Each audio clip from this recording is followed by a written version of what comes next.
Oh, hey. Good morning. Which, I know, it's afternoon for most of you, but you know what I'm about, so it's morning to me. Unfortunate that November 1st this year landed on a Monday. Too many of our friends are back at work already and can't join us, which is a bummer. But on the upside, my schedule's clear enough for us to do this. Alright, so, this is the Halloween Hangover. Every year, I get a lot of submissions for the Candy Ball, and while some are really good in certain ways, they either missed the mark on the requests I made for the theme, or they just got beaten out of the circuit for one reason or another, but are still good or have strong points. We're going to hang out and watch these, and because the atmosphere is more casual, I'm good to give commentary on the work, and you're good to slide into some comfy pants, pajamas, whatever. Make yourself at home, it's not business as usual today. For quite a few of the works that we'll cover, I really do want to get a word in and explain why it didn't make Candy Ball, but why it's excellent otherwise. We're going to start with a couple of pieces that very nearly made it into Candy Ball, but were largely just beaten in the bloodbath. Fun fact, the first creator is from Portugal, which is just really cool to me. I love seeing viewers and creators from overseas, because it shows how much horror, dark media, and online creativity unite us across the globe. Security Market is a cool piece that very much understood what I asked for with this year's theme, and it did its best to deliver. Here, take a look.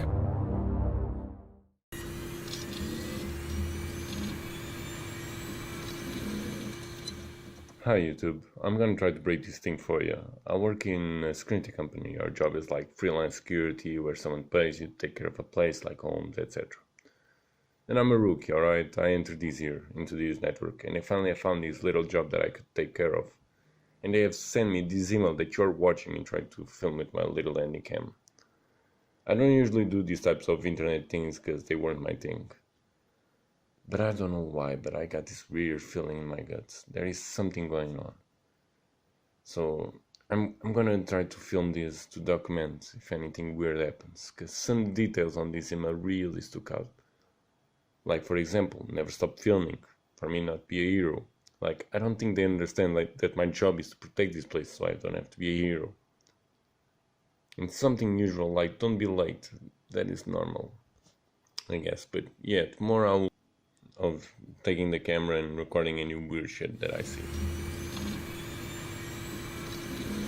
It's Larry the guy who's trying to find a job. This is just as weird as I thought. I don't know, it's really weird, man. Why I didn't get that email? Just being the bodyguard on this facility. This is dumb. Next time, I'm gonna try something new, or I should have gone, I don't know, maybe to school.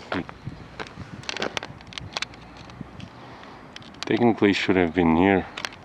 This is very insane shitorio. I don't like weird sounds, man. I really don't like weird sounds.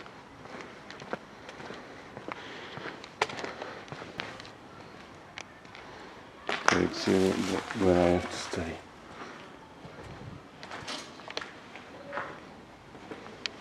I'm a really big fan of weird sounds, man.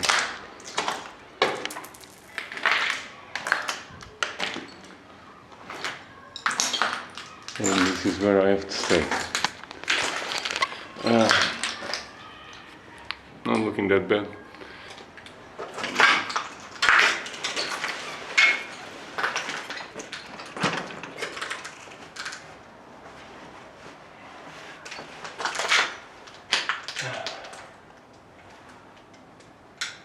I'm gonna try to change the batteries and check the footage, see if it's good for you guys. That's good English, right? Alright, I'll be right back. Alright.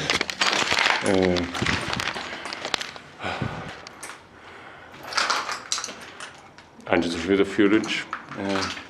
What the fuck was behind me? What the fuck?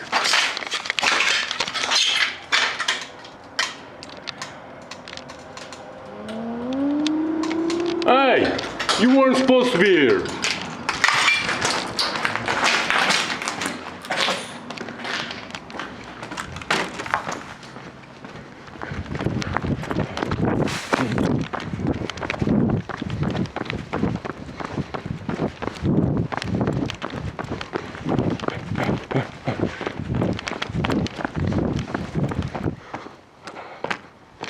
Where did that motherfucker go?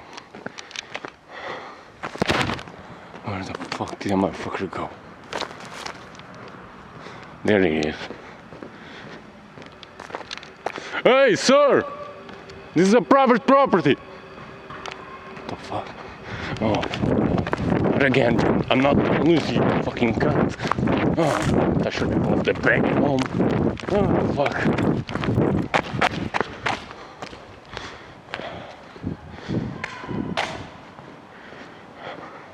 Sir! Sir? Fuck.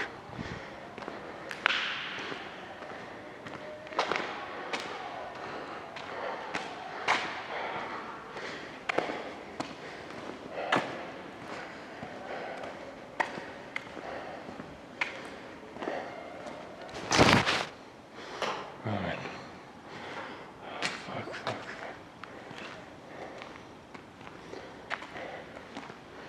That motherfucker go. I ain't gonna fuck with this motherfucker. I'm doing my job, but this motherfucker is trying to run. If I can knock him out, the police can come and then arrest him for trespassing and doing my job a lot.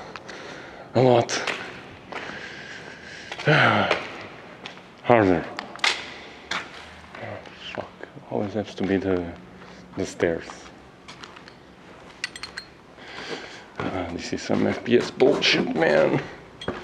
I hate this. I hate this job. I fucking hate this job. Nope.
So, the setup for Security Market was great. The premise was right in line with the idea of blood drive, and it definitely channeled those Marble Hornets feelings, which is what the creator expressed going for. It's really just the way that the conclusion and the enemy is handled that drags the piece down, as well as some bits that take us out of the immersion, like the two wildly different dates at the beginning, showing us an email from May while giving us video recording days from October, and some dialogue and logic issues that hamper your ability to really get into it. I could have overlooked those points if the ending had been stronger, or we had been given a better feeling of terror from the situation. The next piece is titled, You Might Have Seen Me, and this also very nearly made it. It's a creepy piece, it's smart, the aesthetic choices are great, it keeps you wondering where it's going, and it takes entirely too long to say what could have been said in half the time, which is basically what killed its chances. I have to be brutally honest on some points here because it's only going to help people get better as creators. One of the beautiful things about effective horror and art house work is that we can do a lot with a little, and that's especially true of time. Still, if you can't understand the plot being conveyed in this one, you'll know why I struggled a bit on whether or not to include it in the candy bowl and why I really do like this piece. I do have to give a very serious flashing lights warning though, so if you're sensitive to that, skip ahead 10 minutes or to the timestamp I provided here.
Slowly in the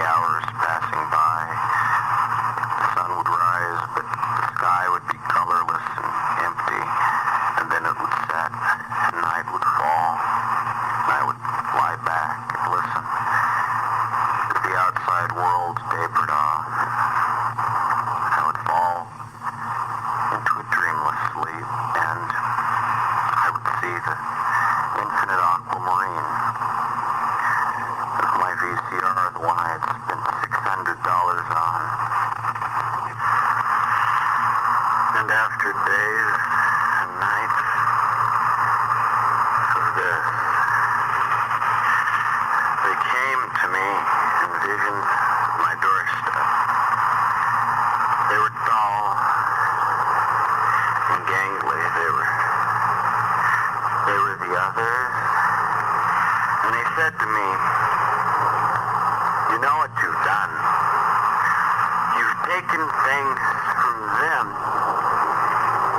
You've taken a thief. No better than a common criminal. You've taken them without giving back. You need to give back because there are changes to be made, and you've destroyed the temporal mechanics of our world. You'll have to pay."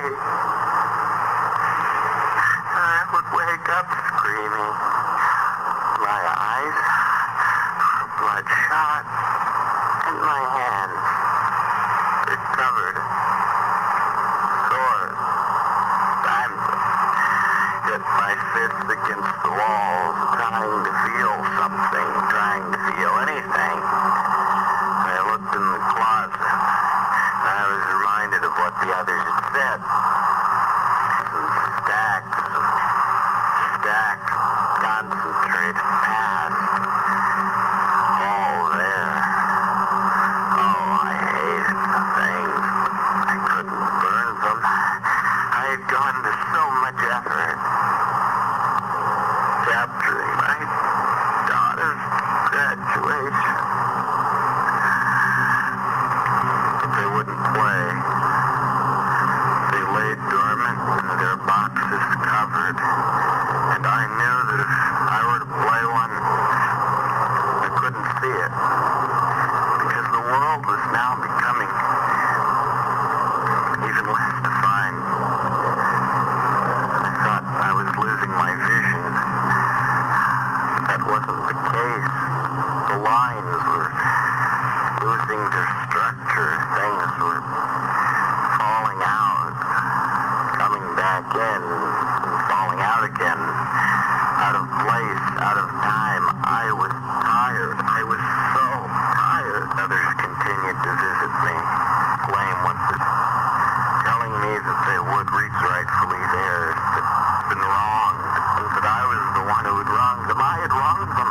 What did I do? Stolen time, they said. You've taken minutes and hours. Normally, that's nothing, but if you spend too much time preserving your life, you lose your life. You no longer have a life. This is true, because I found myself in an infinite plateau,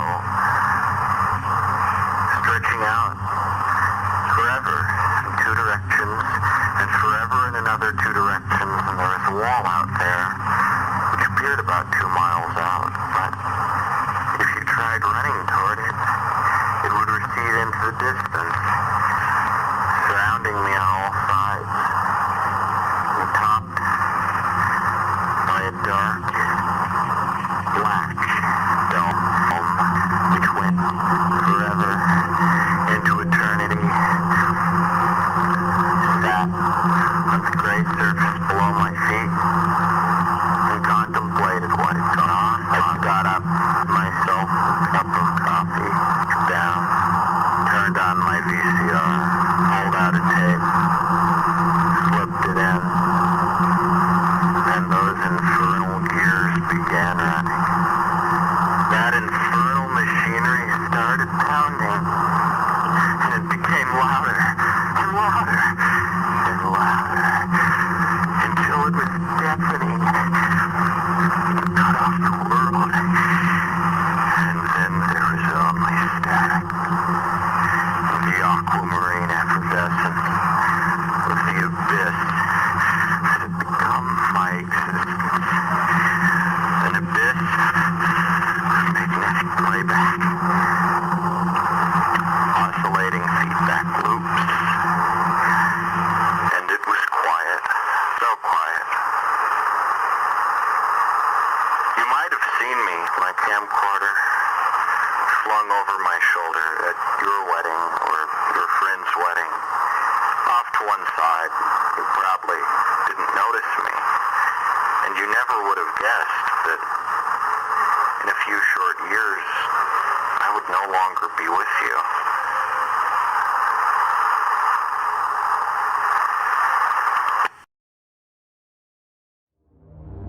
Next up, we have Zoltan's Insane Yamyams, an entry from two-time Candy Bowl winner +2. That's +2 comedy and +2 horror.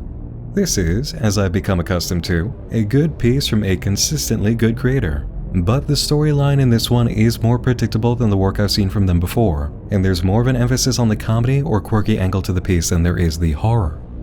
I'm also used to anticipating a sudden, unsettling surprise that I know this creator to really excel at with their writing with glee. And having already caught the underlying narrative so early in the short, that element of enjoyment unfortunately disappeared. I also couldn't shake the feeling that while it was in the neighborhood of the blood drive theme, it wasn't exactly on the right street. I think if my theme had been any closer to the mark of what this piece is, it would have made it for sure. Hello, and welcome to another edition of Zoltan's Insane Yamyams. And today I have a very special challenge to take the worst cut of meat and make the tastiest meal. Now, usually the answer is simple. You make a stew. That's simple. But that's not what I'm going to do. I'm going to take the worst cut of meat and transform it into a hamburger. As always, hit subscribe. I'm Zoltan, and let's go!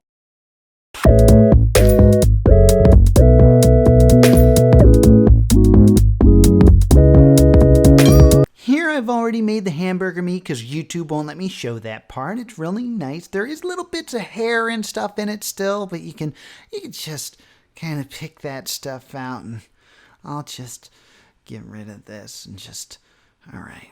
Yeah, so first we want to make sure we hold on to the juiciness of this meat. So first we're starting with breadcrumbs. I like the breadcrumbs that are panko because they are a little crunchier and they actually soak up the juices of the meat a little bit better. Now, with this cut of meat, you're also going to need spices. So, black pepper. I like the black pepper that has the grinder on top because I feel like the grinding of the pepper really adds to the freshness and the flavor. Now, if you have pepper, you also need its brother, salt. Now, this is a sea salt grinder, which you'd think would be good, but that's not what I recommend. I recommend onion salt. Onion salt's going to bring that more classic hamburger taste to this cut of meat, and that's really what we're going for in making these hamburgers. Now, here's a spice you might not really think of, basil.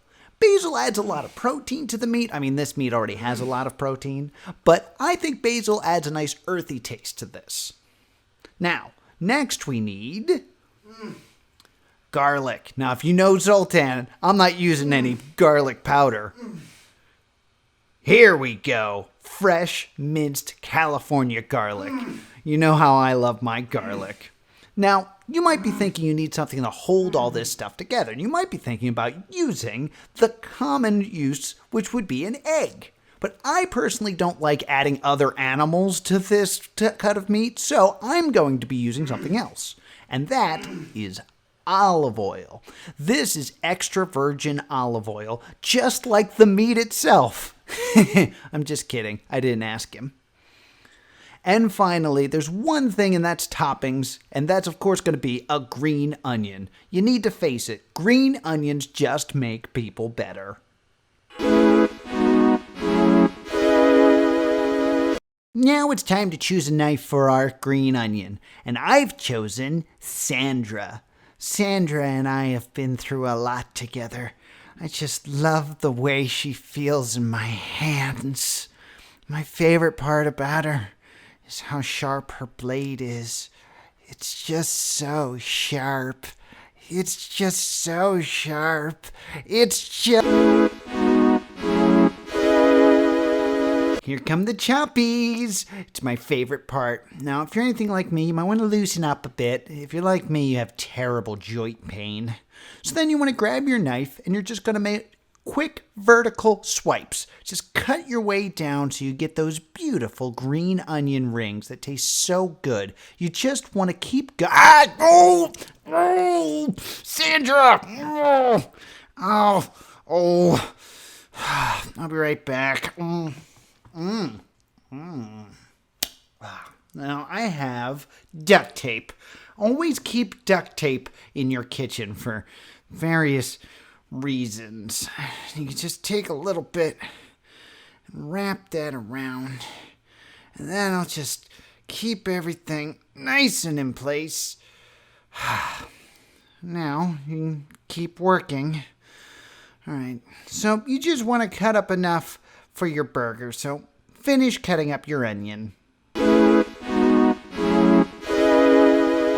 Now it's time to transform this cut of meat into beautiful hamburger meat and bring out those delicious flavors. First, we're going to start with 1 tablespoon of olive oil. It's very important that you measure this out. This is going to be the glue that kind of holds everything together. And speaking of making sure everything is measured out, garlic. You don't want to go overboard with the garlic. So just 1 spoonful will be just enough. Just a dab will do ya.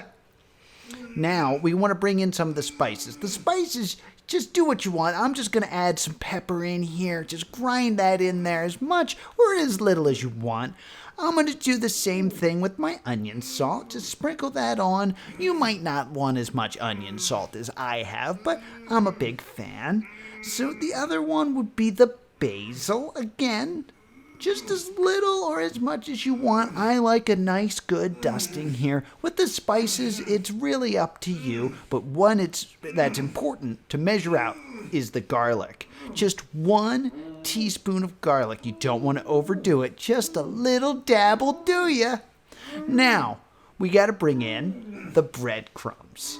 Now, with the breadcrumbs, you just want to basically give a nice coating of this. You're going to mix it in, but you want a lot, so you want to really cover everything in there. It's not an exact measurement, but you know what you do need an exact measurement for? That's right. Garlic. Just 1 spoonful of garlic. You don't... 1 second. Shut up! Shut up! You're ruining it! You ruined my garlic joke! Shut up!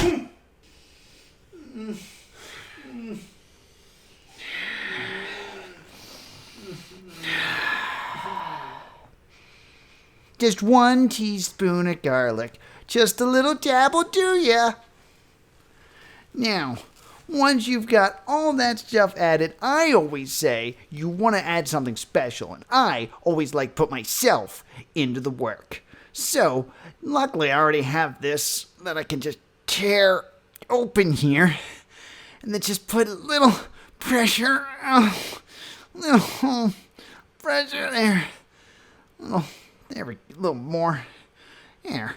Always put yourself into your work. Then it's time for the mixing, and once you get that all combined, you're going to make those into the patties. Just mix them up, mix them. Sorry for the post-production voiceover over this here sped up footage, folks, but my house guest was just being very rude during the cooking segment. They just don't listen.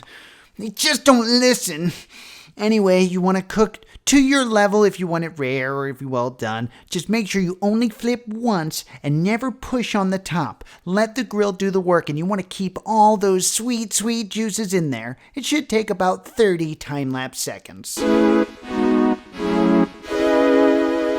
So there you have it, the perfect burger made from the worst cut of meat.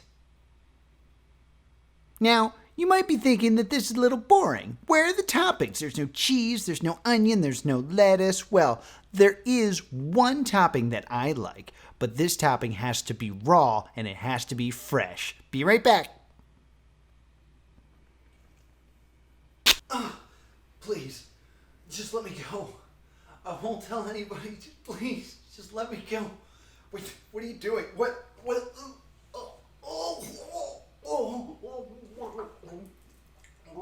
There we go. We just lay that right on top. Push that down. And now we truly have the perfect burger. Subscribe for more insane Yamyams. Bye.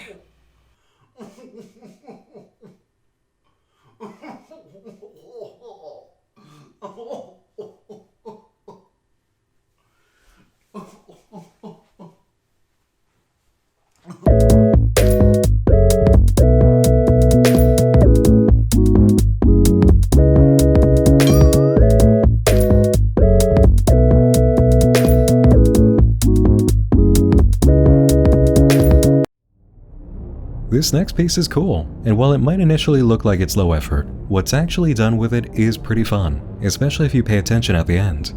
The overall work wasn't strong enough in terms of horror, story, or theme attachment outside of touching on the elements of blood and technology to get placement, but I really do appreciate how this one's about something with a hard drive that deals directly with blood. That was a very clever touch. If the ending had been a lot stronger, this might have crossed into candy pull territory.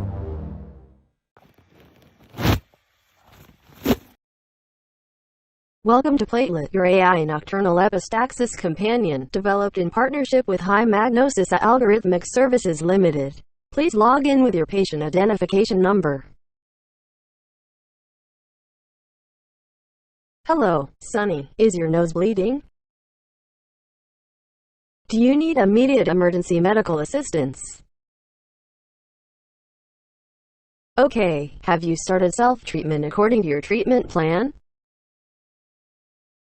Great, please let me know if you need emergency medical assistance. Are you ready to submit a sample? Please submit sample file. Please submit sample file. Hurry up.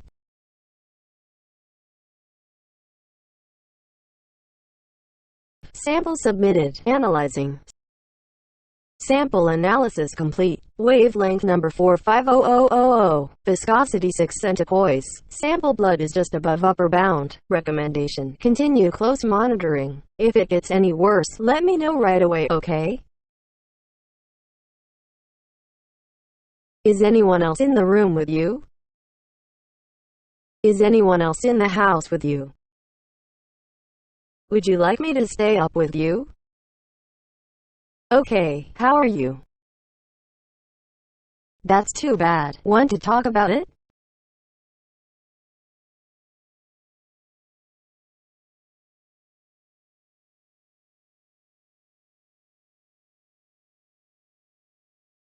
Did you swallow any blood? Standing. You were sleepwalking? Try not move around much. That will help. You can clean that up later. Try not move around much.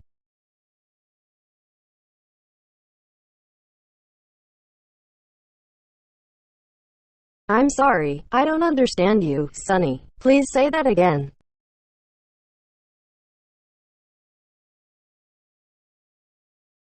This phenomenon is likely the result of concurrent epistaxis and sleepwalking. Logging new symptom, sleepwalking. Is the blood anywhere else?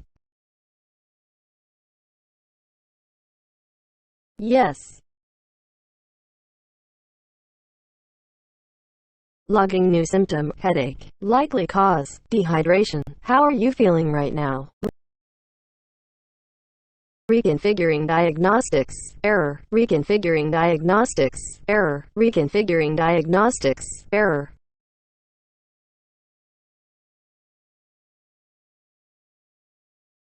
New symptom, blurred vision. New symptom, disorientation. Likely cause dehydration. Is there anything else in the room with you?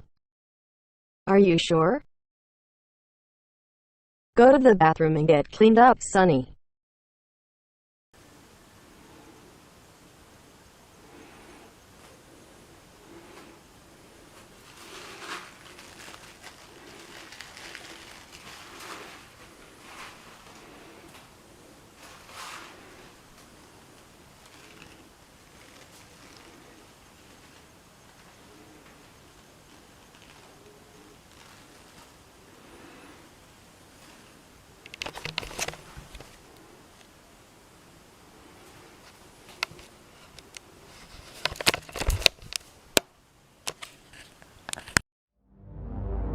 meet the roommates. I might sound a little terrible in saying this, but hear me out. It barely qualifies even for Halloween Hangover because it's so unfinished. The reason I'm giving it a spot here is because the first 20 seconds were so strong in promising a story with such a different approach to a short film that it had me eagerly awaiting what would come next. And it really hit that sweet spot of weird shit on YouTube that creeps you out that people would send each other in the time frame I specified for Blood Drive. All throughout the piece, we get excellent technical work, but it ultimately goes nowhere, and I felt robbed of what could have been one hell of a ride.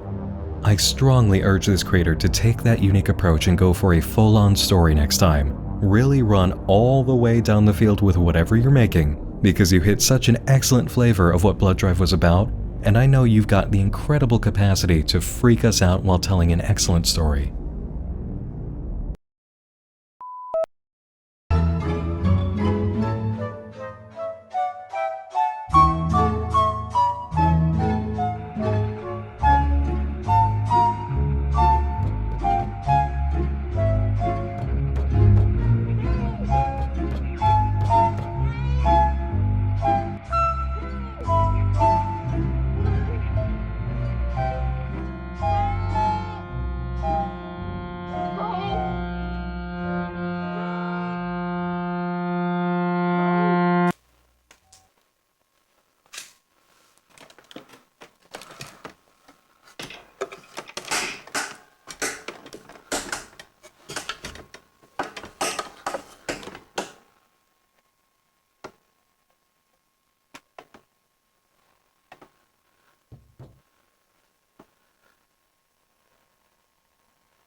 Liquidation of the Self is the title for the next piece, and it belongs to a group of entries that fall under the umbrella of narrations with live shots, which one of the pieces you've already seen certainly fits into, but got away with it in a much stronger fashion. It's difficult to do pieces like these, and I do understand that difficulty personally.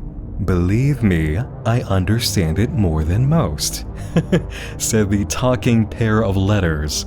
To compose a narrated piece with live-action shots in a way that is compelling and feels like film, however, is another level of difficulty, and there has to be something in it for us. This one succeeds on 2 points. The location choice, which gives its creator the ability to carry out the narrative, and the inclusion of different touches for media work.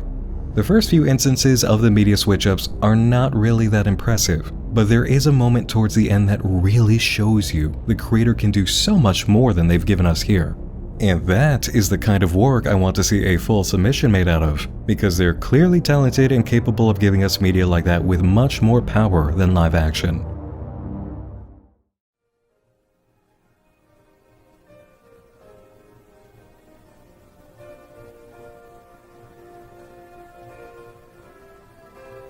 The mall used to be the place to go, a place for shopping in multiple stores that offered goods that most supermarkets wouldn't offer.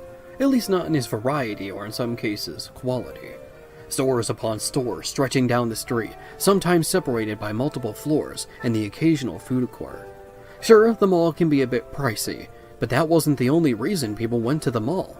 Sometimes you'd have kids hang out after school, parents spending time with their kid as they see Santa Claus sitting in his holiday throne, or just a simple stroll through the building. But despite how popular malls were back then, they seem to be a dying breed today. Due to the advent of online shopping and social media, there seems to be no reason someone would ever want to go to the mall. They've become emptier. Stores begin to close down as they're never replaced, as they begin to feel more like a ghost town. The only reason people would go to a mall is for a specific business they can't find anywhere else. And that's why I came. There is a rather large antique store in my local mall. Sure, there were other antique stores in the area, but none with this one's particular variety and scale. Knickknacks, comics, records, VHS tapes, furniture, and they got pretty good business too, so new items are added regularly. Besides the movie theater, it's the only reason anyone goes to this mall anymore. I had a lot of free time, so I decided to take a stroll around the building, and this has taken much longer than I have wished. I went to what I thought was the end of the mall, but when I turned around, the hall seemed much longer than when I originally walked. Now, I can't find the other end, and even tried to turn around to find the side I was just at, but with no such luck. The mall was already pretty empty, but now it feels eerie. Not a single person in sight. No open stores. The antique store and the movie theater have seemingly disappeared, along with all of the exits. If I could even find an end to this building to encounter an exit, that is. I have no idea how long I've been here. I feel like I've been here for days, while feeling like I just got here. Many would have lost their minds in this situation, and I would have too. But there's one reason I didn't. Occasionally, I would find a VHS tape, or in this case, an old game cartridge. It would never have a title, so I would be unaware of its contents. Whenever I pick up the media in question, an old CRTV would appear in the corner of my eye right on the floor, along with the appropriate device used to play said product. With nothing else to do, I would insert the object, sit down on the floor, and try to enjoy it. Much like this one.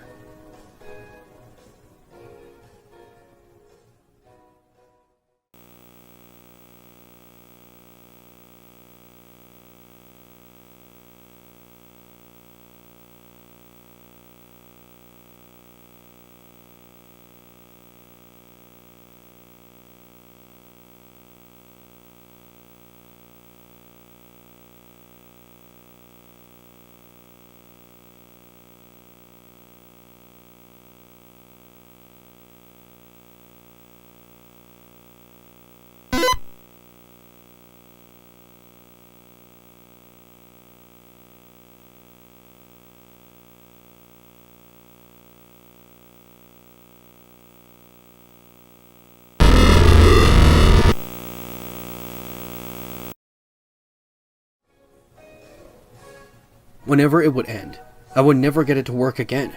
As much as I don't want to leave my only source of entertainment, I can't carry a heavy CRTV around this building. Besides, it somehow disappears in a blink of an eye. I don't know how long it's been, but long enough for the panic to subside. I'm still worried though. What about my friends and family? I'm sure they're trying to find me. That's why I don't run. This will end eventually. Besides, there's no running in the mall. Maybe I'm not alone. I see security cameras all over the place.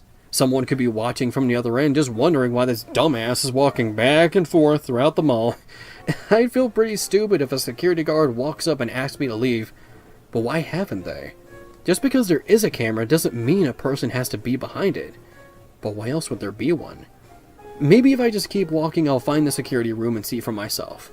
I've been here long enough that I would need to use the bathroom. They seem to be the only rooms that I can enter, but whenever I do, I always go into the stall, because I would always hear someone in the bathroom. At first, I tried to contact them and ask what's going on, but they would never seem to acknowledge me. The longer I stayed in the stall, the more extreme the voice would become. More voices would be added to the mix, and I wouldn't have the strength to stay for too long.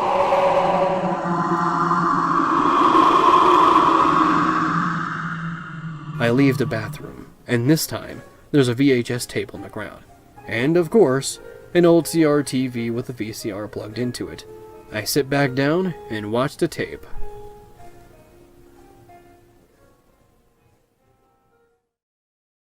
The grocery store, how I loathe thee.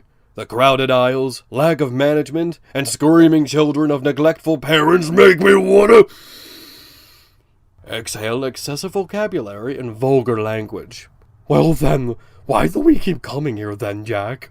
Because the box we need to eat! I remember when we didn't have to get our own groceries. We just got our butler to do it. Yes, well, that was before cartoons were put on TV. There was that 90s revival, but that was nothing like the original. Well put, my astute feline friend. They completely misrepresented my character as an angry brute. And please don't even get me started on all the things they put into my mouth. So you said it, pal! I mean, indubitably, friend.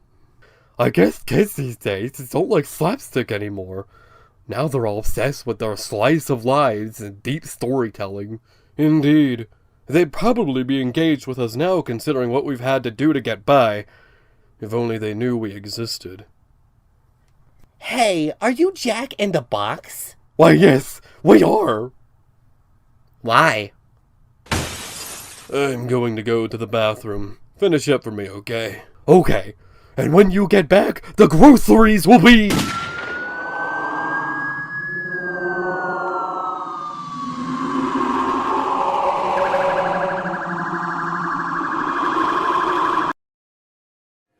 The VCR seemingly ate the tape, and now there's nothing left. Because of course it did. Why hasn't anyone found me? Can anyone find me? Is this just my life? Great. Just great. I bet they didn't even notice I'm gone. I bet they're even happy I'm gone. I bet they were just waiting for a moment like this. I'm sure they're partying right now with the knowledge of my disappearance. I bet they didn't even notice. Maybe I wasn't a good person.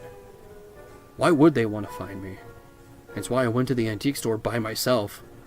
I bet I looked like such a loser. But I just wanted to buy something to help me get my mind off of how lonely I am. But despite how popular my school days were back then, they seem to have died off due to the advent of moving away and not even trying to contact others. There seems to be no reason someone would want to find me. I've become emptier, began to close myself off. As I'd eventually be replaced, I'd begin to feel more like a ghost. And the only reason people would come to me was for a specific favor. And that's why I came. The bathroom is finally quiet. And for some reason that bugs me more. I leave and find another tape on the ground.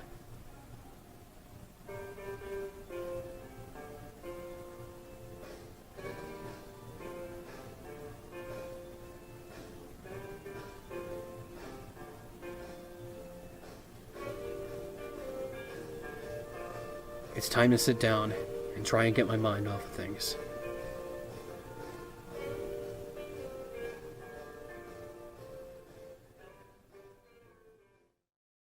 Do you ever get that feeling that your home is just missing something? Perhaps maybe something to spruce up your home? Then come on down to True Saints Antiques. Sure, there are other antique stores in the area, but none with this one's particular variety and scale. Knickknacks, comics, records, VHS tapes, furniture, and we get new faces almost every day, so new items are donated regularly. Come and take home a memory. We're located in the mall in the same area as the movie theater. We can't wait to see you. Just be careful not to pick up something decrepit and worthless. The tape ended, but I'm left with more questions than answers. My sheer shock of seeing myself in that tape made me take a step back. But I was just sitting, wasn't I? I just realized, every time I find new entertainment, I'd sit down to see it. But during the viewing, I'd somehow stand up. But the TV is left in the same perspective. It's up with me. I take one look down and see what's holding it up.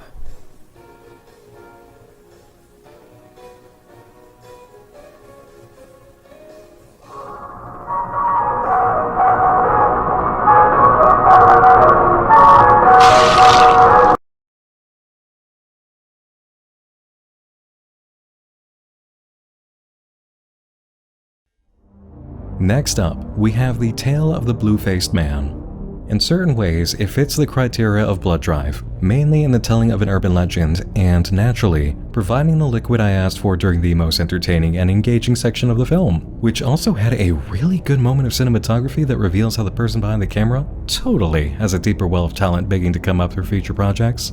It did, however, fly right over my time limit, and having 2 credit sequences did not help with making sure it fit.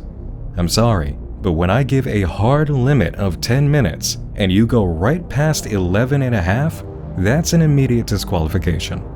The tone was also pretty intentionally goofy, and even while I can absolutely appreciate that, and often do, this just wasn't the tone for Blood Drive.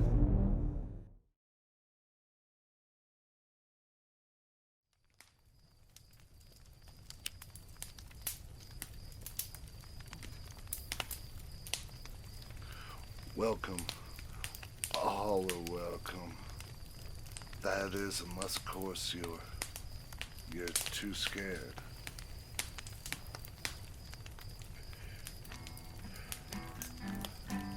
This is a tale straight from nightmares. They are manifested. So sit right back. Enjoy the delectable tale. What have I become? What I've turned into? Don't think I could if I wanted to. Don't want no more. Doesn't matter now. Never really did, and I never will. Is this anything? Nothing left to say. No one's listening. It doesn't matter anyway. What you running from? Where you going to? Who you gonna be? What you gonna prove? Dream big, follow hard. It's all over now. Need no sympathy. Need to get it out. Give me right now. Give me everything. Hand it over now. Don't say anything. I walk without work so hard for. Sweat in my brow. Hand it over now. Hand it over now. Hand it over now. Hand it over now. Hand it over now. Now this is an urban legend that happened right here in these woods. The tale of the blue-faced man. They say there was a tribe of blue-faced people that lived right here in these mountains. They're very, very indigenous. In fact, no one has really seen them. Almost like they're Bigfoot, but with blue faces. But that's not the worst part. They were flesh-eating cannibals that lived here until society decided they had to go. The government thought they destroyed them all. But one survived. They say he's huge like Sasquatch, but with a blue face. Really? They say he's a terror, and he's still here in these woods, watching, waiting for his next meal. They say he owns this land, so if you see something flash by you, just know it could be him, just wanting to take what is his.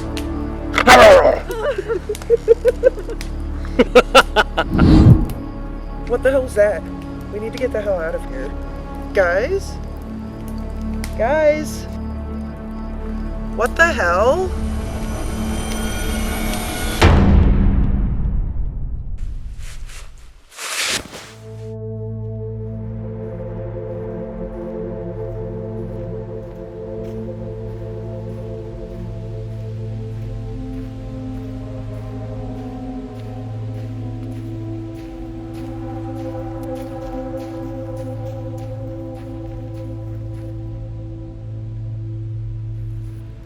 We shouldn't go that way. Why the hell not? There's an urban legend about the blue-faced man, and he's a cannibal, and he lives up that way in the mountains.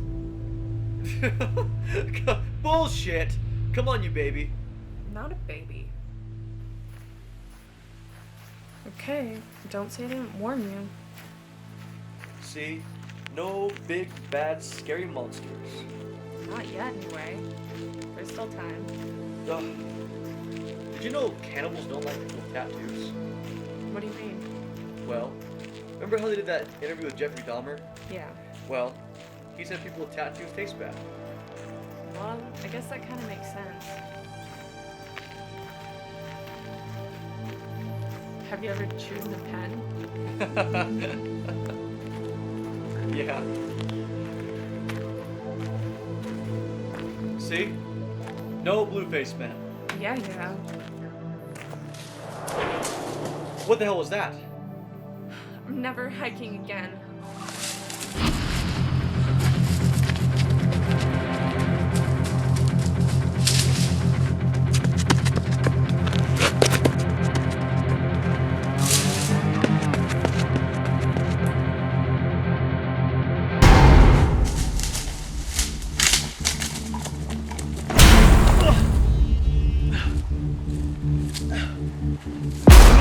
Don't eat me!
I'm sorry, I should have listened to you. Shut up. Just shut up.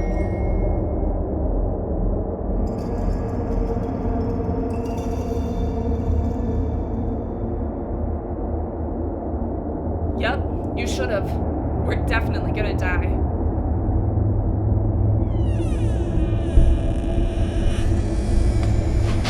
No. No, no, no, no, no, no, no, no. No! You leave her alone! No! Oh, no!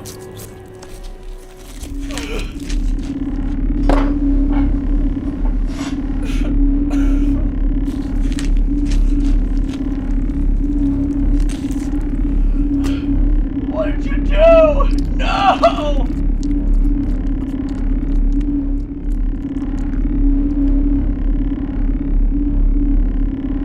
Bastard!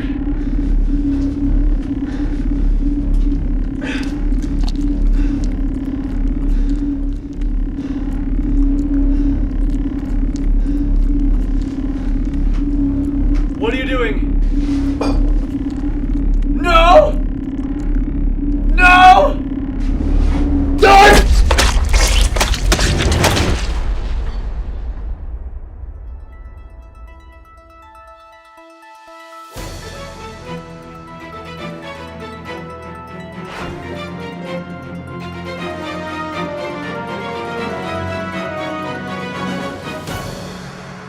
Good evening. We regret interrupting your regularly scheduled program to warn the people of our fine community about the severe danger that we are now all in. We urge you all to lock your windows and keep your doors locked as well. We ask you all to stay inside and for no reason exit your homes. There is a convicted criminal who has escaped BFM Penitentiary 3 days ago at approximately 3 o'clock a.m. Again, we must all remain safe. Lock yourselves down, protect your families. He is considered dangerous, and he is considered to be a cannibal and a Satanist. He had killed and was suspected to have eaten 6 guards, 2 nurses, a doctor, his own lawyer, also 2 hikers, and 6 college students. We beg you all to stay inside and protect each other until further notice. May God help us all.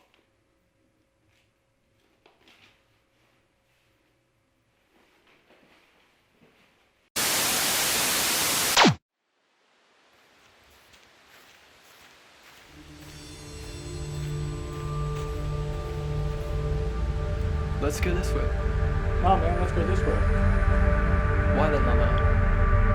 It's about an urban legend, about a cannibal who lives on a mountain, known as a blue-faced man. Oh, hell no. Oh, come on, you don't want to be food? Jerk. Jerky.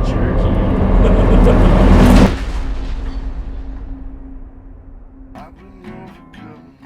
What else can I do? When an empty tray becomes a hollow truth, and mired in this evil town, it consumes me and spits me out. Got to be something more that I can do. Sides falling down, just follow through. I'm done right now, burn everything. Doesn't matter now, never did somehow. Everything I worked for is crumbling, ashes on the ground.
No more faces, please, is our next piece, and I can see what angles for blood drive they were going for, but the tone and execution really cut it out of the running. I'll say this though, I really dig this guy's mask. Calling all cryptids and carnies, this is your captain speaking, Mr. Mask. Thanks for tuning into this episode. Now you know I always like to get straight into it, a 10-minute video or less kind of fella, but if you've been following me for a while, you know that though I'm a proud Canadian, my mother lives in the States and is in arrears of quite a tidy sum due to some petulant medical bills. Wouldn't you know it, my day job just isn't enough anymore, and that's why it's more important than ever to comment, subscribe, and rate 5 stars. The more you share my videos, dear viewer, the more donations that we can get. I'm going to do whatever it takes for dear old mother, starting with this video. I have a link set up to donate. I've put a lot of blood, sweat, and tears into this one, so I do hope that you will all enjoy. This is Entity Incorporated Private Investigation's full query into the Cynthia Cobweb case. A case shrouded in mystery. A case that, despite national coverage, an Amber Alert, and the full attention of the Glassvale, Ontario Police Service, could not be solved. Why? Because it is hard to find a child when there are no photographs of them. The Cobweb family homeschooled Cynthia and for financial reasons simply never owned a camera. After all this effort by the province and citizens keeping an eye out brought no results, how did Entity Incorporated find Cynthia Cobweb? I called the PI agency involved for comment, but found that the agency was dissolved. Now I done took it upon myself to do a little digging and found the old owner's address. After a visit to his house with no answer, I left my information just in case, and wouldn't you know it, a week later I mailed a compact disc case with the entire case report. Now, the man himself did say to keep it confidential, and he can sue me all he wants, but once something's on the great internet, it's out there, so have at it. Ergo, without further ado, for your viewing pleasure, dear viewer, are all the digitally chronicled relevant portions of the private investigation in chronological order. I've removed any YouTube terms of service violating parts, but do note that this is not for the faint of heart. Take heed as well, I've overlaid and moved some clips around for a better viewing experience. This should be our best video yet. Enjoy. You know, recording all this stuff probably isn't great for confidentiality. Plus, we're totally going broke buying all these SD cards before we even have time to offload them. Come on, Murray, you know, all great investigators record their thoughts. It's how we get breakthroughs. As if anyone will actually ever watch these. True as that may be, we just got a client email. Ooh, let me see. Hot dog, you already got the whole email printed out. Thanks, honey. What has Canada's best wife and husband PI team got to put food on the table for this month? Cold case. The no picture girl who went missing a while back, it was the one that triggered that Amber Alert. Says it's from the dad. Well, I remember that one, but it just feels like one we shouldn't touch. Missing person locates are hard enough already. Never mind if the police have already given it their fair shake. Hold on, we just got another email. We just got emailed a money transfer from the client for... quite a bit more than we need for food for a while. That is interesting. Looks like the client left a note saying, I know results aren't guaranteed, keep the money, just do your best. Seems to me like we ought to listen. Not much info though. I guess the cops ran into the same wall. All we have is vehicle info and some assorted facts that don't seem to be much help. I can send the vehicle search out, that should come back in a bit.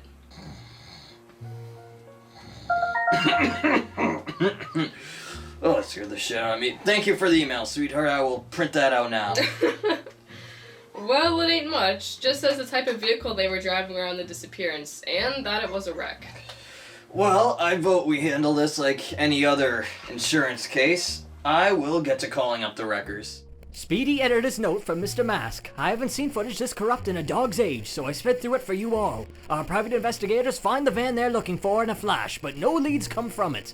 The eggs really get in a scramble once they realize their client listed that the Cobweb girl was fond of geocaches, and they find one nearby. With some quick thinking from Mari, would you now kindly focus on your screen and hold on to your jimmies once you see what they find?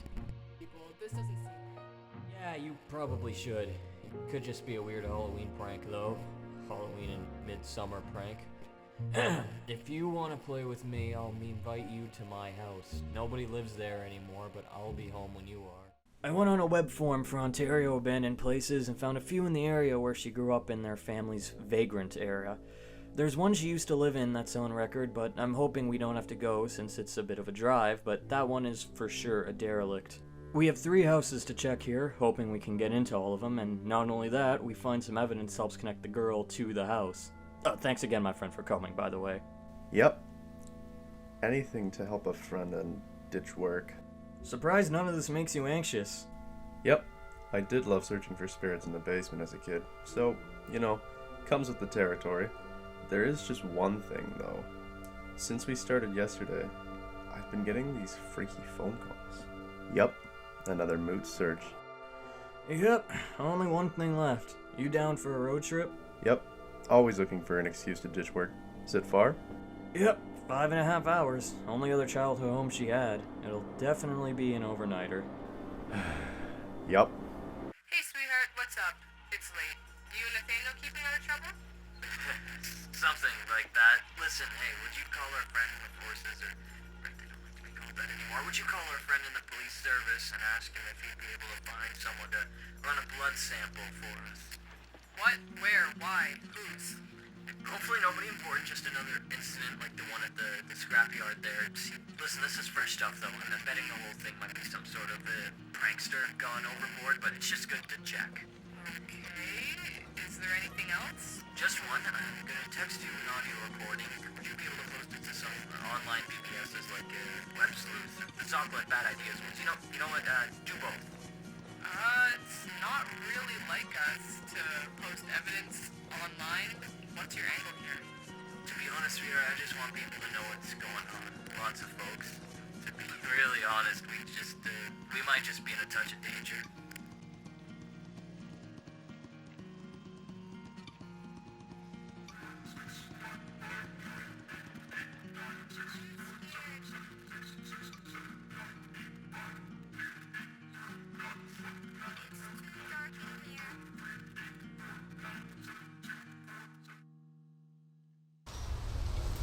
Yep, this is definitely the place. How about I stand here and be a lookout while you check it out? Mrs. Tesla, if I didn't know any better, I'd say that you were trying to get out of a shift navigating Spider City and just trying to be a lookout, but that's okay. Lookout is an important job too. I think it is. Oh, your cop friend is calling me back. I'll be right back. Alright. Hey Johnny, it's me. What's up? Where are you? What? We're walking around Cambridge, on the usual trail. Why? Mari, where specifically, as best as you can, are you guys? Is Clyde in trouble? No, you guys aren't in trouble, but you need to come and see us now. I'm driving to Cambridge to pick you guys up. We're in the middle of that cold case, the one I talked about, Yeah, Cynthia Cobweb. Listen, the sample you sent me was a match. Honey, no! Don't touch that! Hello? Mari? Are you there? Where are you? Hey, sweetheart. Pulling up to the condo in a sec. Sorry, just now got the chance to I'm return at your the call. Timmy's across the street. Turn the car around and come meet me Is now. everything good? No, someone broke in. I just came home half an hour ago. Johnny's here and the police are on their way. Oh, hell, you're okay though. Do we know if they took anything? I'm fine. We're all fine. Johnny's going to need to talk to you, though, and do a bit of an interrogation. What, an interrogation? We're the ones who've been hard done. He knows. It's just a formality. It's just that the only thing that was taken was your case Cynthia Cobweb, am I right? Yeah. God, this case just won't die. Boy, some words, but you get it. I know, honey. At least the newspapers have been leaving us alone. After you changed numbers, selling the house, and quitting our PI agency, yeah. Hun? There's one more thing. It's about Johnny's interrogation. Yeah. He's got to ask you about, well, the thing is, Nathaniel's been absent from work. Your friend's missing. And that's all the content that was mailed to me. Unfortunately, as the agency's dissolved, there's no finding out what happened after. I left in the break-in at the end because despite the file corruption, it makes you wonder if the killer came back to deal with the PI. There's lots of speculation around this particular creepy case. For example, if Cynthia's dad really hired Insan Incorporated, how would they have had the money to pay him so much? Unless it wasn't really him. Anyway, I had to re-record this audio because of some ambient noise that occurs in this clip at the end. Probably unruly spirits.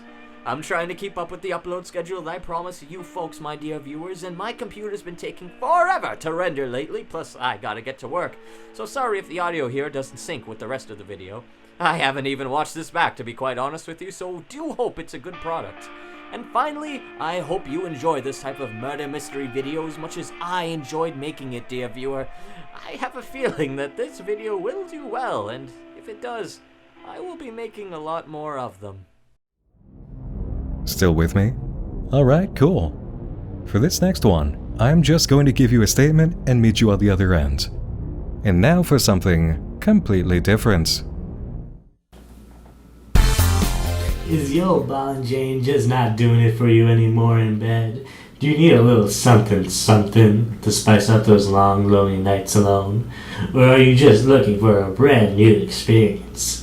If you answered yes to any of all those questions, well, Tim Henson, Renson, Benson's puppets can do the trick. Puppets are the brand new puppet you can fanoodle with at night. So, if you want to get loving me, call the number below to schedule your session today. Oh my god, what a stupid commercial, right, babe? Babe? What the hell?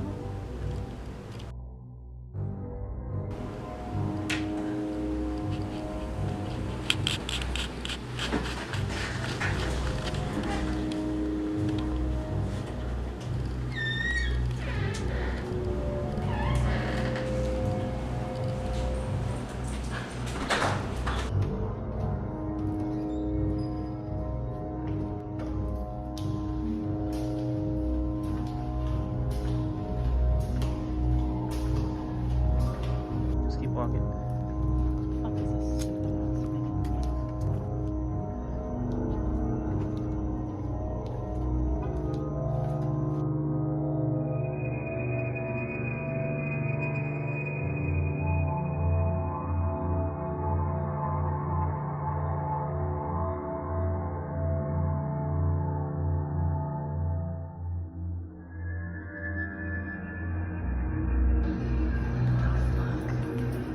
What is this guy doing? What the fuck?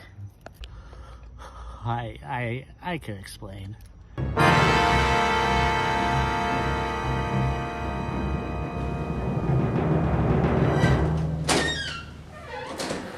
God. I can't believe you right now. Are you fucking kidding me? You fucked a Muppet? I didn't fuck a Muppet. I didn't come on a Muppet. I didn't even look at a Muppet, let alone put my dick anywhere near one. Baby, you gotta listen to me. I'm being dead honest with you, Really? baby. Because it looks like you were in the back of my car fucking Elmo. In all fairness, she more look like Grover than she do Elmo. Really? So you did fuck Elmo? I bet you didn't even use a condom with your slimy ass.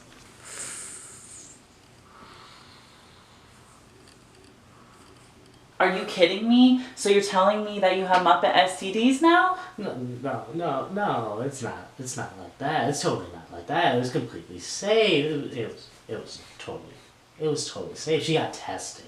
Nah, fuck you. Go sleep on the couch. Why? Fuck.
Oh my god. No. Stay back. Oh my fucking god. Holy shit.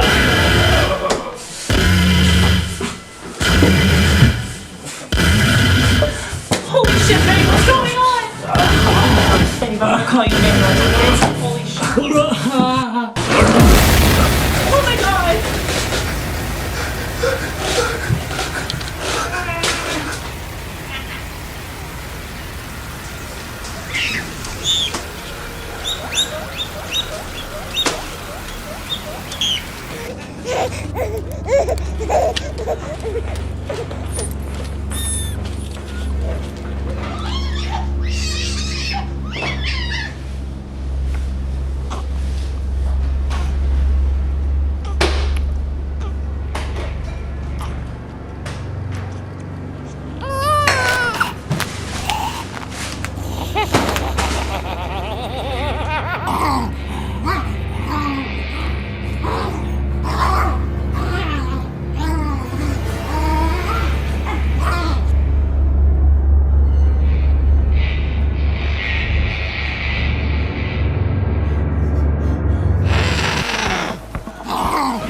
Get those Muppets away from my face. Yeah, so I don't think I need to explain why that one did not make Candy Bowl. It shouldn't even be here either, if we're being honest, but it was just so proudly stupid and ridiculous, and the creators knew it, since their email consisted of only 2 lines. The link for the video, and then the words, "I'm sorry." I gave you this because it was time we all took a break and had a palate cleanser. And sometimes, I just enjoy really intentionally stupid things. Like, how can you not? I know everybody's got to at least enjoy one intentionally stupid, ridiculous thing, right? That being said, please don't do this to me every year. I can't keep tossing you in the Hangover as the trick buried in the treats. Or maybe I can. Maybe I can. I don't know. Entertain me. See what happens. Of all the things to get as an entry. Moving on. Next up, we have Spinner of Yarn. This one is another narrated live-action piece, but I absolutely understand what it's going for, and it totally does work for Blood Drive. What I'll say is this. Spinner of Yarn could have been shot and directed differently, scene for scene, without all the narration, giving much more emphasis on film work, and I think it would have succeeded. I really, truly think that. This creator has an obvious sense of the big picture and the stylistic touches they want to provide when it comes to all the aesthetic choices. They just need to have a trained film student's mindset to the approach. When you see what the short is about and what they're going for, I'm sure you'll see exactly what I saw as the potential in this one. Welcome to my delusion. I am sick. Exceptionally and irreversibly sick. I do not know who the seeker is in this game. I actively manifest them, deteriorating my health to make them appear more often. Yet, when they are present, I feel threatened. Like I'm staring down the bloodied barrel of a loaded gun, whose fresh smoke raises and fades in an unknowably horrific way. I am not a violent person.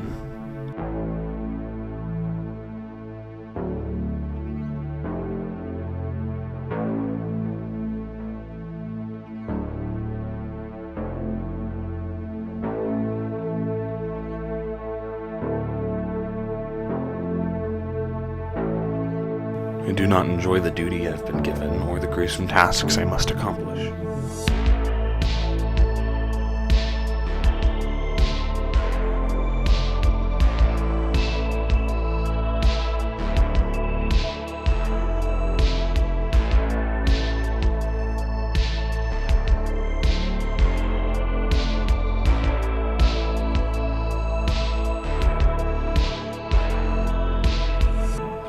masters I serve exist beyond the quantifiable realm, ungraspable, unknowable, unattainable, and yet wholly present.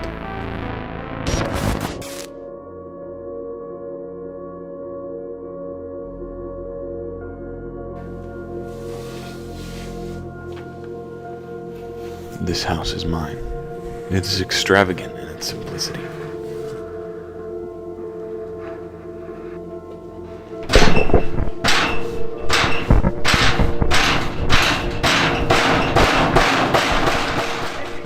They are greedily unsatisfied with everything I do for them. They torment me to some woven end, the threads of which stick out in odd and erratic directions, the plot more of a concept than a solid idea, and yet they still walk towards it. The blood makes me sick. I like to perform my given tasks and rituals as quick as possible. I hate to make people suffer. Please, please, just let me go. It hurts so bad. I'm sorry. Scream!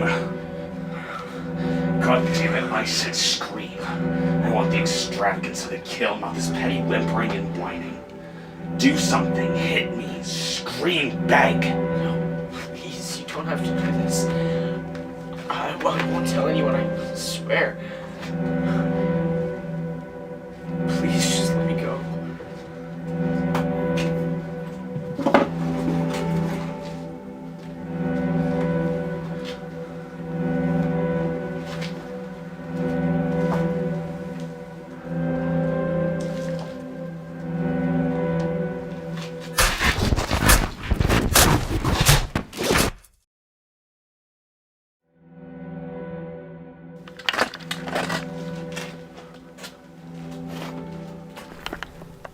You are beautifully imperfect, weightlessly heavy.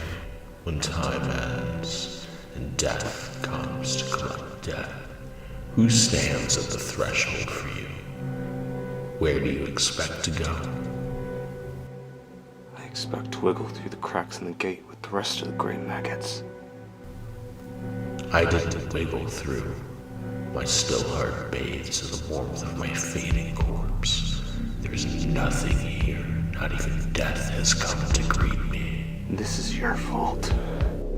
No creature has come to aid your pathetic rest. There is no creature the murder's necessity comes into question, bearing a much heavier burden. Perhaps it simply wasn't necessary.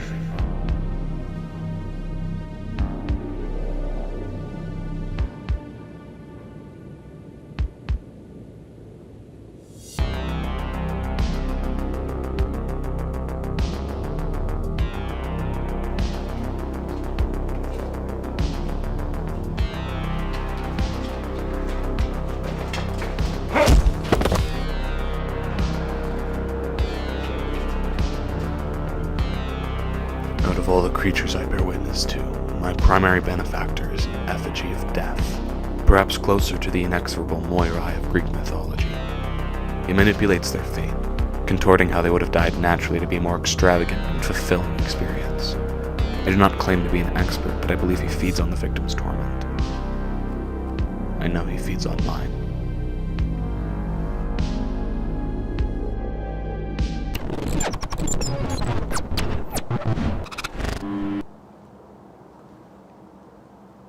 Have you been taking your meds? You haven't looked the healthiest during our last few sessions. Yeah, I have. It's something else. You seem to forget that it is my job as your therapist to constantly analyze you. I've known you long enough to establish that your lying is compulsively obvious. I haven't had time to pick up the prescription. Another lie. You're living on disability and you don't have a job. All you have is time. I don't need them anymore, honestly. I've been feeling better. The hallucinations have gotten less frequent and... You're not getting better. Look, I'm trying to help you, but you have to let me.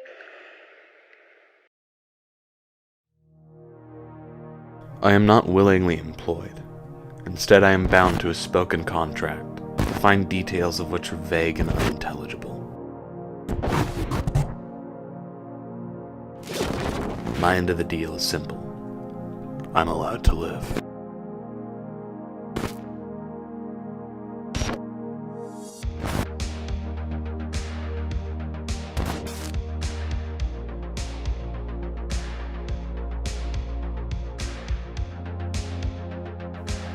Purpose is subjective.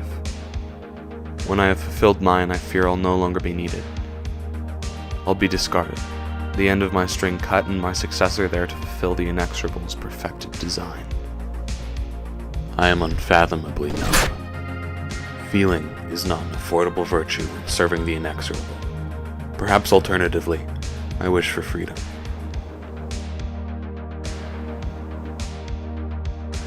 The view here is beautiful.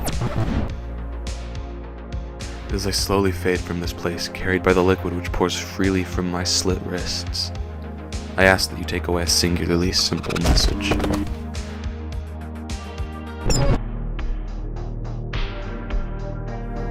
I am compulsively untrustworthy, a literal, metaphorical spinner of yarn.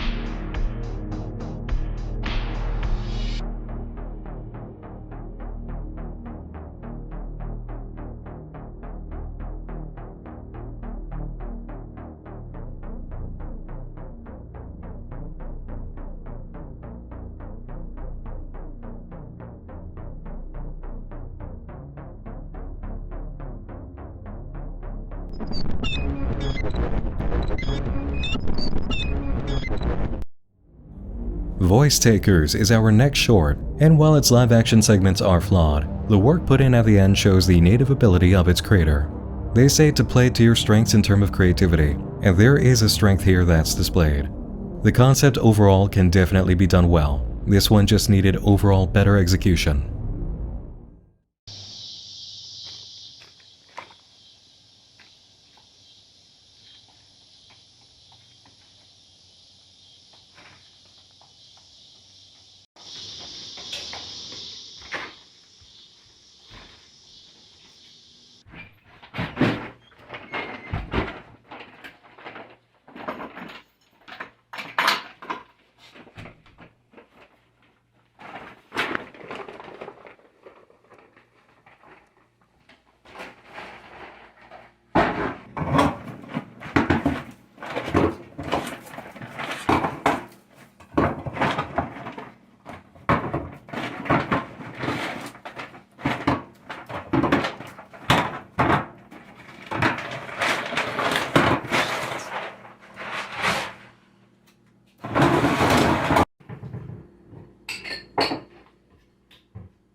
United States government has issued a stay-at-home order and requests all citizens remain in their homes until they have been issued the all-clear announcement.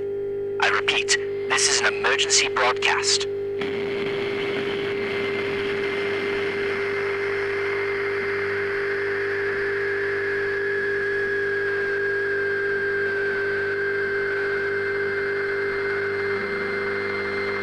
This is an emergency broadcast to all local stations in Urbex County. The United States government has issued a stay-at-home order and requests all citizens remain in their homes until they have been issued the all-clear announcement. I repeat, this is an emergency broadcast. Fuck it, I'm not lying anymore. They're lying to you, these things are real, and they're dangerous. Gather what you can and get out. They hunt only in daylight. Don't trust the voices. They take the voice of their victims.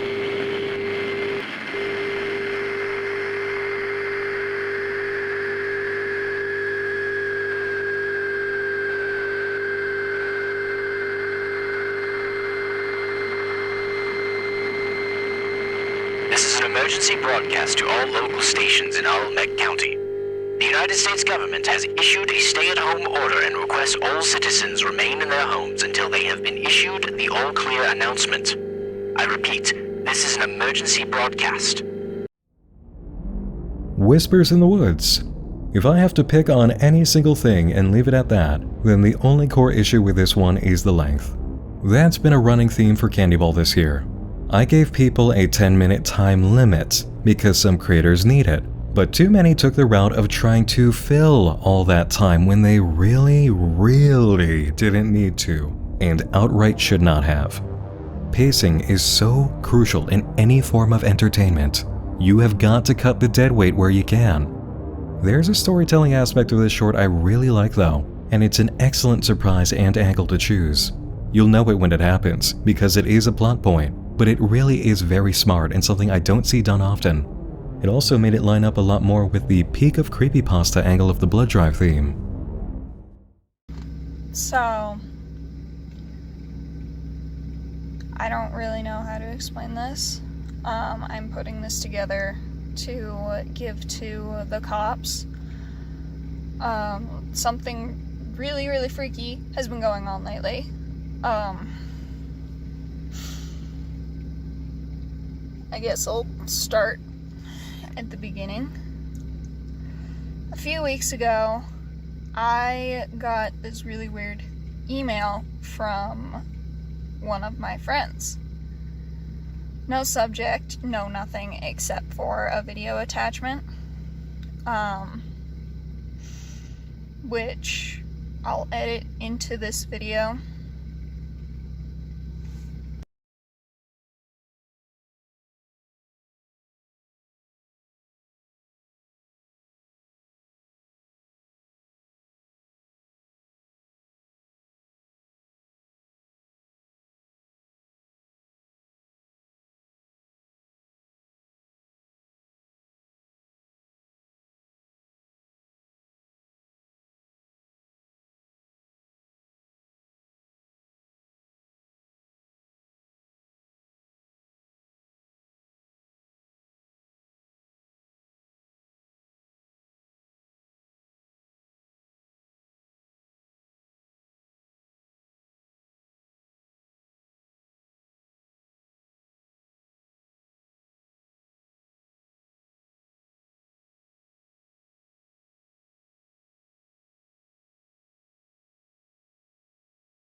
Okay.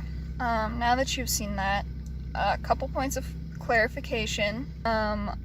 One, she is in fact deaf and has been since birth. She can't hear anything. And, like, she can take care of herself. She's perfectly capable, more than capable, but the fact that she started hearing stuff is either a miracle or something really, really, really fucking terrifying. And now the next thing I'm going to show you is, well, I was out hiking this morning. This is why I'm making this video in the first place. I like to go on hikes in the mornings, and I was hiking in one of my normal spots, and my dog ran off. He wouldn't come to me at all. So I followed him, and, well, turns out he was smelling blood.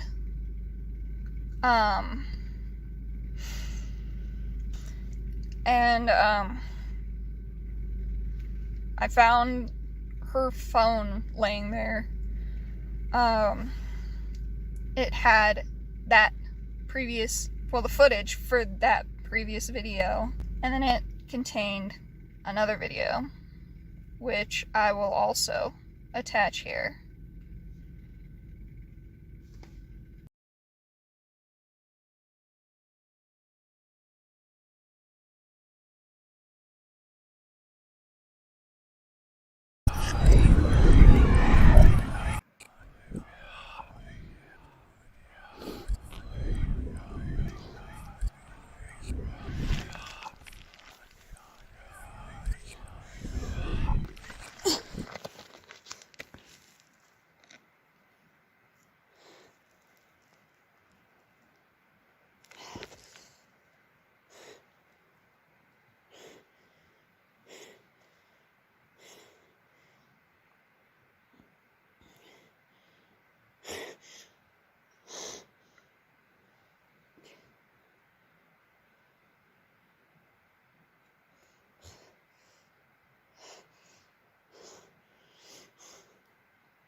Okay, now that you've, in theory, seen both videos, I am filing a missing persons report.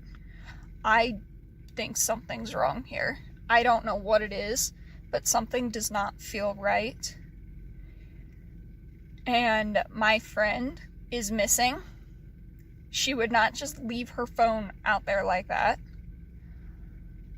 I don't know what happened to her. I don't know where she is.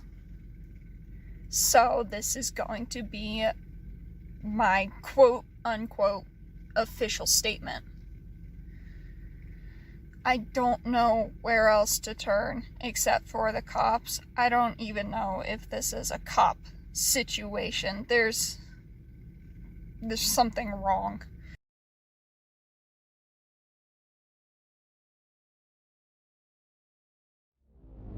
Sidney and Maddie's Urbex show, our next piece, would have scored itself a Candy Bowl position in 2018 if it had been made then, guaranteed. It fits that year's theme so extremely well that it almost makes me mad that it had to be made in 2021 instead. Story-wise, it has problems, and the ending is so quick and so vague that you really don't know what to make of it. But the actual filming approach taken is deeply appreciated and engaging. If I have another theme in the future that allows for old tape camera approaches, please, please, please, please give it another shot and send me a new piece.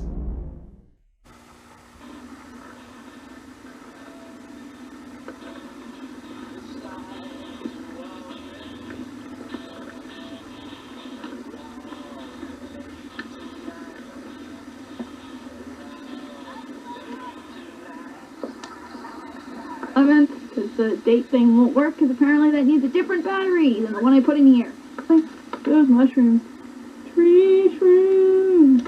Woo. Woo. Woo. This is Sidney. Maddie. And this is our Urbex show. And today we're going to check out this bunker thing in the middle of the woods. Come on. So this is at the reservoir.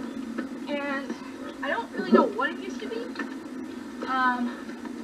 We're definitely not the first people to come here. It could be something from the war, or it could be an old house foundation, but now it's a hangout spot. And yeah, you can come in. Wow. Wow. Yeah. I bet you we'll find like a dildo or something. I don't know. There's trash out there. You never know what's gonna be there. Dude.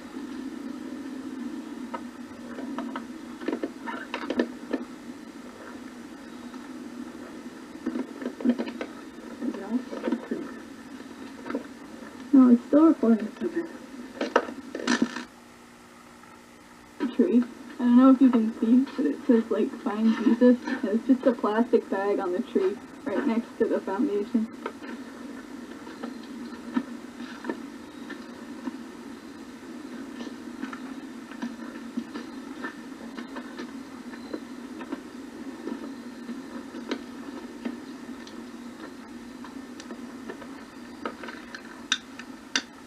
You should put some lighter fluid on it. Do you want to die? Sure.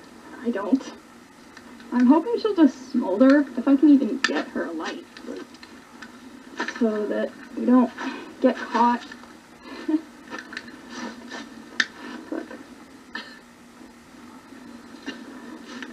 I can't even get it on. Whoa.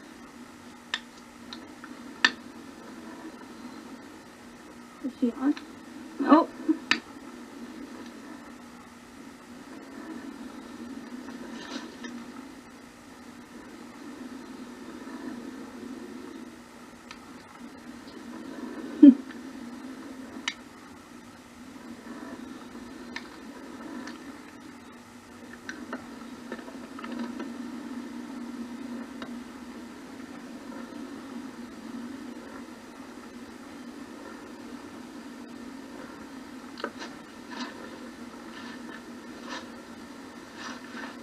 Give me do it. No, just pour the water.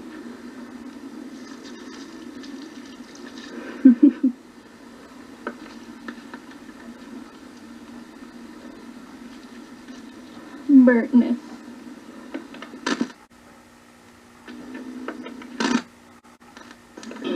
Look, they always say, try to go back to the person you were before all that bad shit happened to you. But here's the thing. All that shit started before I was born, or even before that.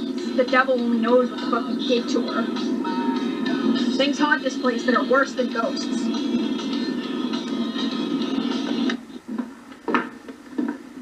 Where have you been? Anywhere but here.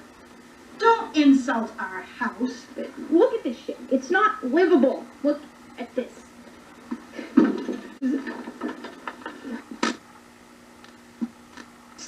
In the house. Jesus. No, it's not.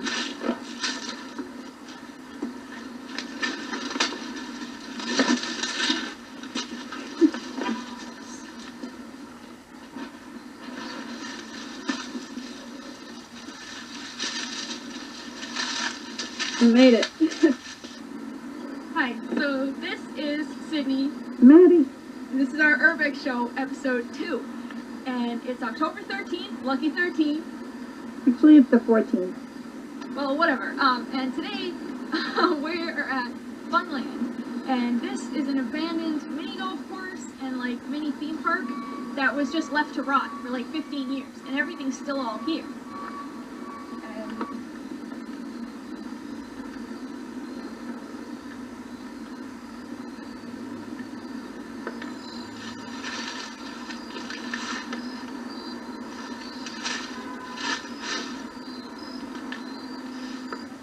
Go-kart track.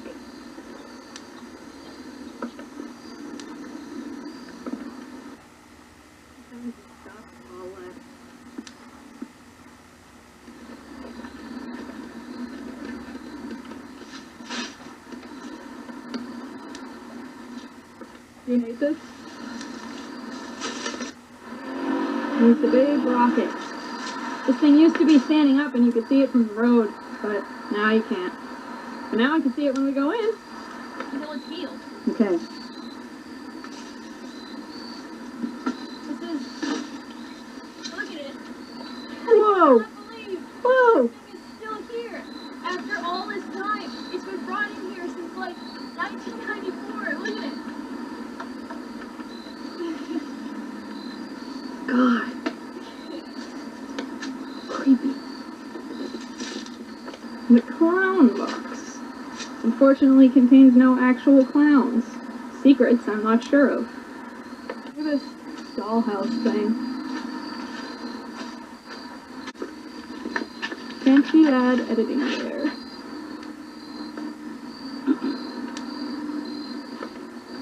Holy shit, look at the size of these puffball mushrooms. These are the biggest ones I have ever seen. Maybe it should be a mushroom show and not an Urbex show? Urbex. Oh my god. We should. Maybe we can make a mushroom show after we're done with this one, because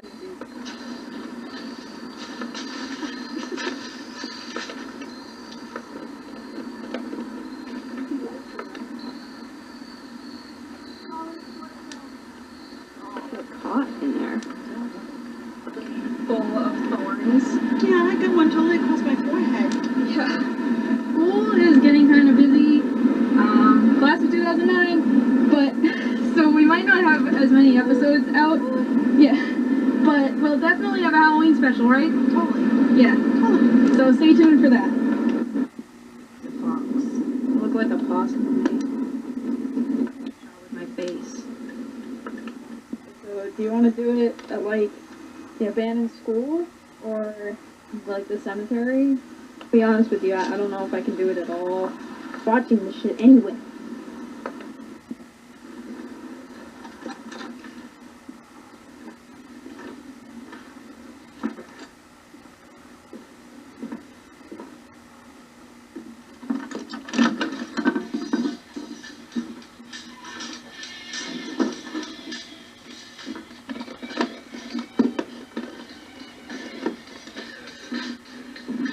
How are you? Don't give me that. I'm done with this. No, you're not. What the fuck? Fucking stop! What the fuck? What the fuck?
That's Sidney.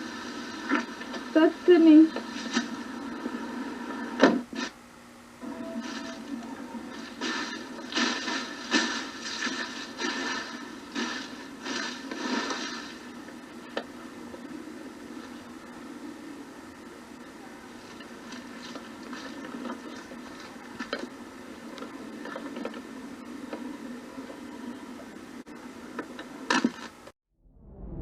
Finally, a short I sorely wished would have fit into Candy Bowl, because it is so good. But just like the previous short, it really didn't fit the theme. I love to have a laugh, and horror and humor often do go together, but Blood Drive simply wasn't the year for it outside a couple of light moments worth a giggle. If humor or being goofy was the dominant tone, it didn't meet the qualifications. For all other quality checks though, and even in hitting on some of the Blood Drive angles, Alien Hunters succeeds with flying colors. I love this short, and I'm very happy to end the Halloween hangover with it.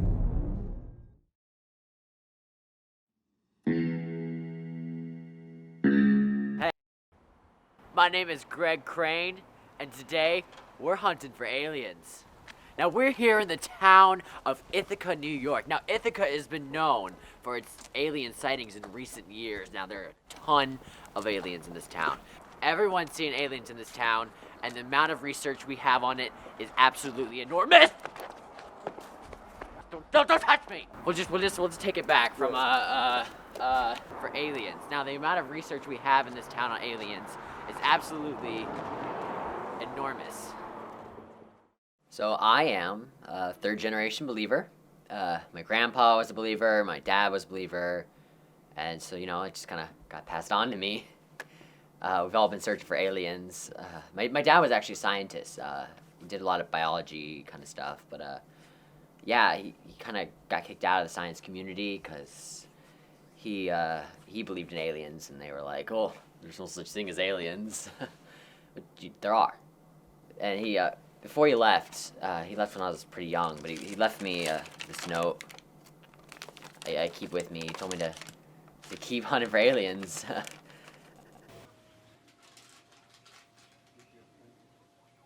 We're here, I think. Is this the house? Yeah, I think so. Yeah, this is the house. It didn't look like what you told me. No, this is the house. We double checked. We sent 30 emails out. Because we're gonna find some aliens.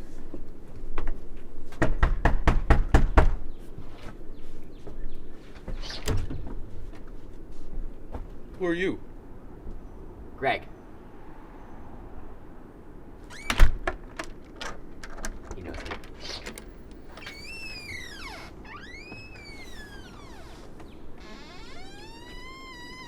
Hey. I'm Max. Starting. Okay. When you're ready. So one night, I was just in my living room doing something I won't mention on camera when I started hearing something outside my house. I decided to investigate because you know how sometimes, there's just raccoons or children just messing with my garbage. So I go outside and then I see what a beautiful starry night it is. So I start going into the woods and then I see a light. This is a really weird light. I didn't know what kind of light it was, so I decided to follow it. And then it turned out to be a UFO. I had no idea those existed in the Northern Hemisphere. So I thought I was going crazy until...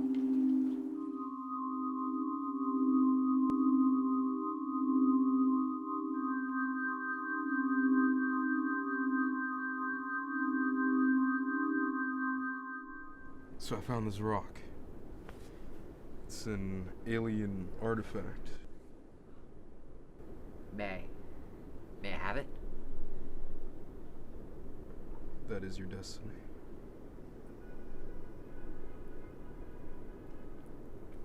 Thank you. Check bounce. What do you mean my check bounced?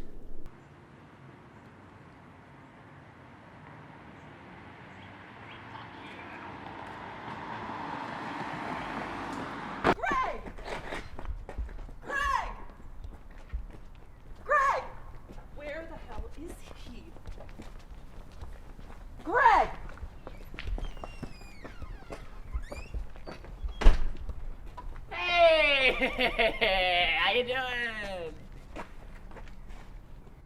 $100,000, Greg. That's how much it my costs God. to make the show. Oh my God, I can't believe it. You are so childish. This is just like the time you and Dad believed George Washington was an alien. Hey, Dad knew that George Washington couldn't have gotten across the Delaware River without UFOs. That makes a lot of sense. Oh my God, there's a reason why they left me the company. Oh, you Because think they you're ran better- against the ground. And I'm the only responsible one. You're just a nerd. I mean, I don't know what to tell you. Don't. Excuse me for a minute.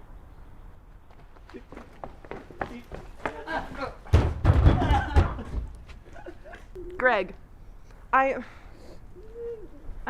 only saying this because I don't want you to get hurt. I don't want you to make a fool of yourself. Take the day. Fine.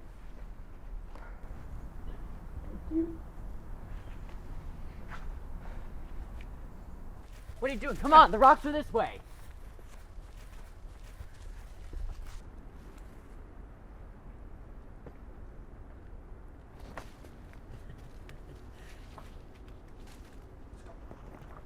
Hey guys, I think I found something.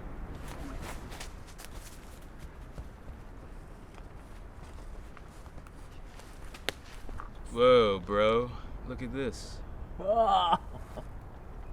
This must be some kind of UFO mechanism or some sort. There is little doubt right now that this rock has magical alien powers. This could be a fuel source. This could be alien DNA on it. We want to know what alien material this is. This could be killing me right now. I don't even know. You're probably gonna wake up tomorrow with like 3 extra heads. Oh, alien activity, bro. This rock. You've been married for too long. Money's my responsibility now. If you don't like that, you can fucking deal.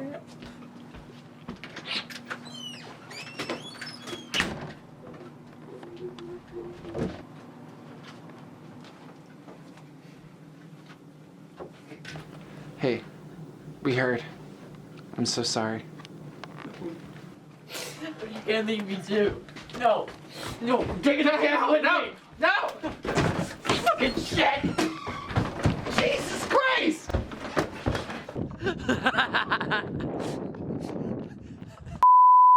We're fighting Bigfoot now. I've given up on those aliens because everyone in my life just keeps leaving me. But you know who isn't gonna leave me? Bigfoot. I don't need anyone. Okay, my production team might have left me. Yeah, I took $20 for my sister, alright? Alright, but yeah. Fuck you, Pond! You'd probably leave me too. You wouldn't even give me money. Would you support my fundraiser page? I would really appreciate it. Oh God. I just want to find Bigfoot. Where are you, Bigfoot? I'm coming for you!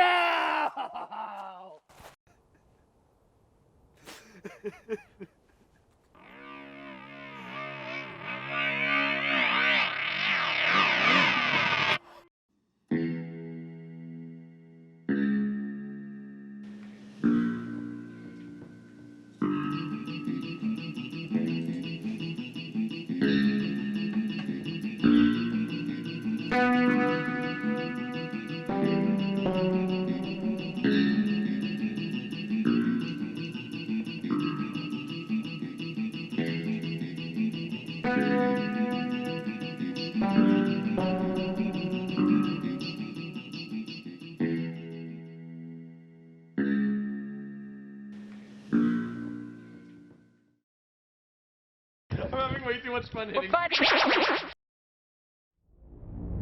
And just like that, we're done. That's it. Halloween 2021 is all wrapped up. And now we get to slide happily and serenely into the deep autumn calm of November. Naturally, we stay spooky all year round. But if you feel like switching over to the Homes and Gardens catalog version of autumn this week while you enjoy whatever candy and pumpkin treats you've got left over from the weekend, just know I'm right there with you. Hey, everybody needs a little bit of that comfy now and then, right? Thanks to everyone in this year's Candy Bowl, the Halloween Hangover, and all those who submitted, period. Thanks to all of you for watching, everyone on Patreon, and to everybody who made this Halloween good for you.